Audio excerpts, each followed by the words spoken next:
Merci, chers collègues. La parole à notre collègue Aline Badara Diagne et honorable Racky Diallo se prépare.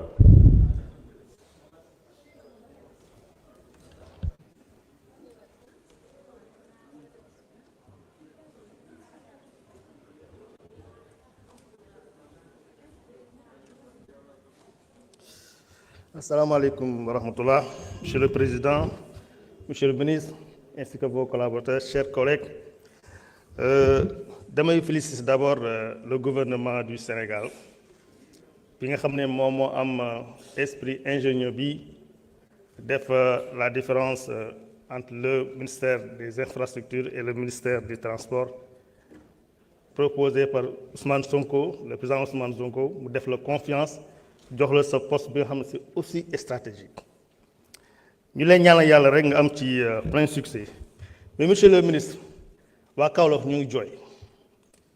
Je pense que dem nga Kaolack plusieurs fois gis nga route nationale bu nekk ak Kaolack il suffit nga jaar fa jaaraat fa rek dem wuti Xewar wala Lodo te Kaolack nekk centre nekk au Sénégal dëkk Valdiodio Ndiaye dëkk Babacar Ba Valdiodio Ndiaye ñëpp xam nañ ko.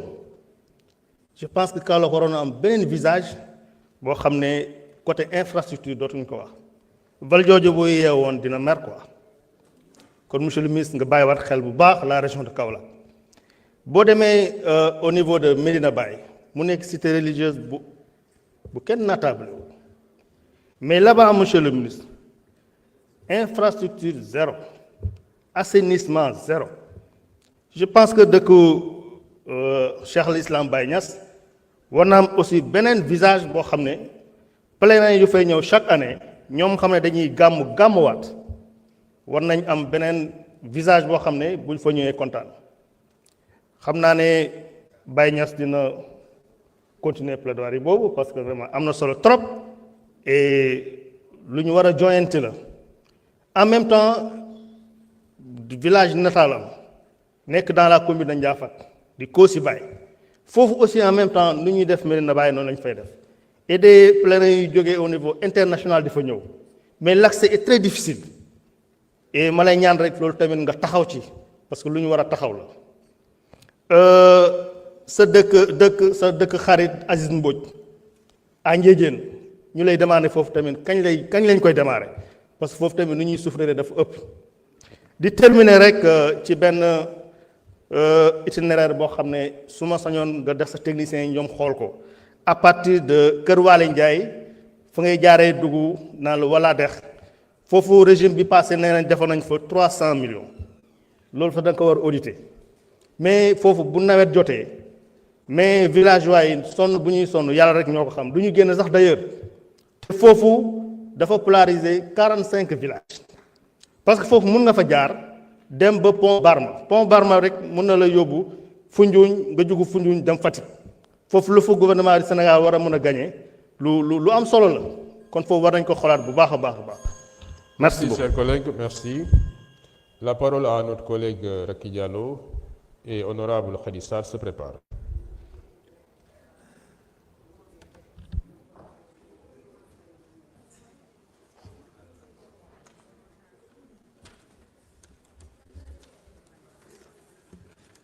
Merci, Monsieur le Président, Monsieur le ministre des Infrastructures, chers collègues. Le bilan du président Macky Sall en matière d'infrastructures fortement marqué par des réalisations majeures, et ce dans tous les secteurs. On peut citer le TER, le BRT, les autoponts, les routes, les pistes, les ponts, les autoponts, les hôpitaux clés en main, les universités, les infrastructures de modernisation, de cités religieuses, les stades, etc., etc., etc. xanaa Falla Ngaari Lam Tooro Buur Gédé mooy ndaanaan nag ku gis lii nga naan président Macky Sall liggéeyul xanaa ñaari Sénégal moo am ci réew mi loolu laa bëgg a laaj. loolu su jàllee monsieur le ministre Ces infrastructures ont été réalisées dans des cadres de projets et programmes très importants. À son départ du pouvoir, beaucoup d'infrastructures ont été livrées, certaines étaient encore en chantier dans plusieurs localités du pays, dont Matam, et d'autres dans des programmes ayant pas été déroulés. C'est le cas de Kanel, chef-lieu du département.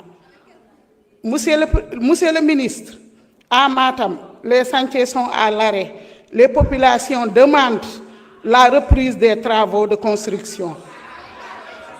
De l'hôpital régional, S'il vous plaît, laissez-la terminer quand même, s'il vous plaît. l'aéroport de Ourossogui, la route de Dandemayo.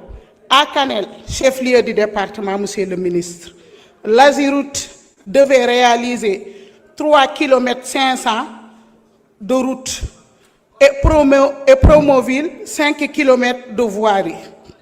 Des visites de terrain étaient même menées. Monsieur le ministre, Kanel attend toujours les réalisations de ces infrastructures au nom du principe de la continuité de l'État. S'il vous plaît, s'il vous plaît. Monsieur le ministre. Su loolu jàllee, monsieur le ministre, commune de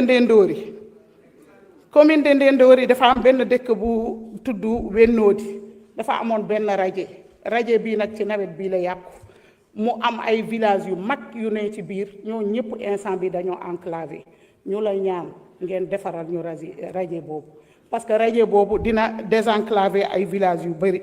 Dans le Ferlo de Kanel aussi dafa am benn piste boobu njot la yemoon waaye depuis lors bi ñu jógee ci pouvoir bi xam ngeen dara doxul loolu moo tax mënu leen ko continuer def leen tout pour ngeen continuer. Merci, chers collègues. La parole à notre collègue honorable Khadissar et honorable Ousmane Sy se prépare.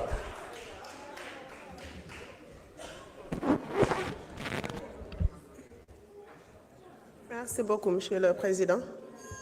Salam alaikum wa rahmatullah, Monsieur le ministre des Infrastructures, Monsieur le ministre des Finances, vos collaborateurs, Mesdames, Messieurs, mes honorables députés, maa ngi leen di nuyu bu baax di leen ziar ku ma xam-xam ne xaw ma waxante mais sama collègue bi fi jógee dama lay wax ne rek la liste des doléances que vous avez mises sur la table constitue la liste des réalisations effectivement di wax ne Monsieur le ministre, le département de Rufisque dañu am ay problèmes d'infrastructure de 4 ordres may wax ne benn bi c'est d'ordre sanitaire, d'ordre scolaire, routier, mais également kuy wax Rufisque wax la côte, donc d'ordre environnemental. mais wax ne au plan sanitaire bu ñu demee dañu xamal ne effectivement on constate que Rufisque doit avoir un deuxième hôpital. Rufisque a besoin d'un deuxième hôpital au point de vue de l'explosion démographique, n'est-ce pas, qui se fait de façon exponentielle. Donc, Monsieur le ministre, ñu ngi lay ñaan un deuxième hôpital nga boole ñu ko sa projet bi. Mais également, on réclame pour le projet d'établissement de l'hôpital Youssou Mbargane de Rufisque votre apport consistant. Au plan scolaire, dañuy wax ne tey Rufisque Ouest fi nga xamante ni man foofu laa dëkk se trouve avec 0 lycée. Alors que ñi may féliciter bu baax l'initiative J'aime Diokoul dañu taxawal un projet de lycée à Rufisque Ouest ñu la siy xaar et que d'ailleurs le ministre de la formation professionnelle je pense que ne am na si projet ñu lay ñaan ne nga taxawal ko. Di profiter de l'occasion di wax ne la marine française bi nga xamante ne libéré nañ ko je pense que c'est un bon site pour abriter un nouveau lycée wala sax un complexe lycée hôpital dans le département de Rufisque pour desservir en même temps l'arrondissement de Sangalkam. Di wax ne monsieur le ministre li nga xamante ni moom mooy axe routier des 2 avenues qu'on appelle 30 mètres qui constituent un T benn bi déparé Cyprès dem Mbéer Tawfeex dem ba li fi nga xamante ni moom mooy Cité Dabakh mu desservir plusieurs communes mu def tee ak li nga xamante ni moom mooy l'axe wala boulevardu Tako je pense que ni loolu c'est un besoin criard pour les populations de Rufisque et ça peut beaucoup aider à désenclaver le département de Rufisque. Di profiter rek di wax ne Promoville ñëwoon nañ bu yàggul Rufisque di féliciter encore une fois le gouvernement du Sénégal pour avoir en si peu de temps, en 5 mois, achevé le canal, la fermeture du canal de Rufisque Ouest, mais également ñu yóbbu le boulevard Maurice Gueye a un taux d'exécution très appréciable. Merci, Ici des cher dinañ la ko collègue. yóbbante. Merci beaucoup, honorable Khady Sarr. La parole à notre collègue Ousmane Ciss et honorable et honorable Chérif Ahmed Dicko se prépare.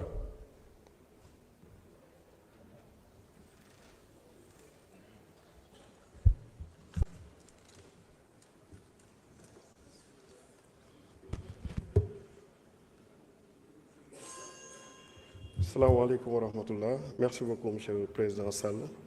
Monsieur le ministre ñu ngi lay nuyu di nuyu également sa naataango monsieur Cheikh Diba di nuyu également suñu sœur Ndeye Mariam Samb di nuyu également le directeur de l'AGEROUTE Aziz Ndaw. Donc monsieur le ministre dañu amoon ñeenti laaj ak contribution d'abord bi ci jiitu mooy par rapport ak unité de conservation wala chambre de conservation ci bi ñuy tuddee Noto. Parce que gis nañu ne ñun li ñu woote ci stratégie souveraineté alimentaire jàpp nañu ne wax dëgg yàlla zone yooyu bu ñu leen désenclavé mën nañu jàppale bu baax a baax ci li nga xamante ne moom mooy wàll woowu ak sur le plan économique. Parce que zone bu toll noonu drainer lu toll nii Mboro ak Daara Khoudoss ak Noto Jandeer mën nañu jàpp ne bu ñu jëlee benn filière rek muy filière pomme de terre à peu près 200 000 tonnes na fa génn par an. te amuñu benn unité de conservation te je rappelle que c'est un marché sous-régional Afrique yu bëree bëri fa la ñuy ñëw di fa jëndee ay légumes beneen bi ci toppaat moom mooy par rapport ak programme de désenclavement dañu jàpp ne des zones minières agricoles naam ñu ngi rafetlu bu baax a baax autoroute axe Dakar Saint-Louis bi jaar Tivaouane désenclaver un peu Darou Alpha ak Pambal ak Morolan mais diggante Tivaouane Taïba Ndiaye ak Daara Khoudoss directeur de l'AGEROUTE fa lay jaar xam na ci dara yoon boobu bokk na ci yoon yoo xamante ne wax dëgg yàlla accident yu ci bëri yu fay am c'est dû à la qualité de l'infrastructure jàpp nañ ne nag war nañ ko rénover parce que di wax ne bu gàmmu Tivaouane jotee nit ñi du ñu jël autoroute à péage bi rek du ñu jël Tivaouane Daaru Alpha bi lu ci bëri axe route des Niayes la ñuy jël te bu ñu ñëwee ba foofu wax dëgg yàlla chaque fois rafistolage lañ fay gis ci niw de poule yi te loolu yaakaar naa ne ça n'honore pas par rapport ak potentiel économique bi nga xamante ne la zone mu ngi koy regorger. beneen bi ci topp maa ngi laaj yow ak say naataango rawatina DG AGEROUTE travaux yi nga xamante ne ñoo am ci axe Mboro bi kañ lay pare parce que actuellement nii situation bi métti na trop ci population yi.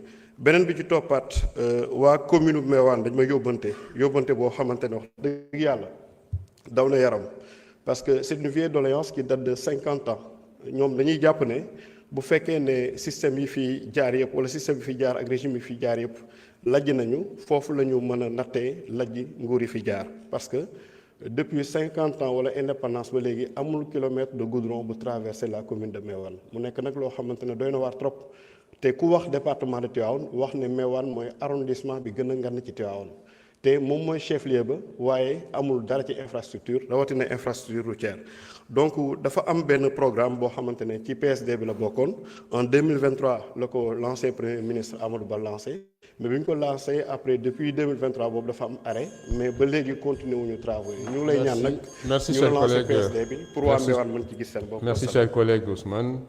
La parole à notre collègue honorable Chérif Ahmed Dicko, honorable Diomaye Diaw se prépare.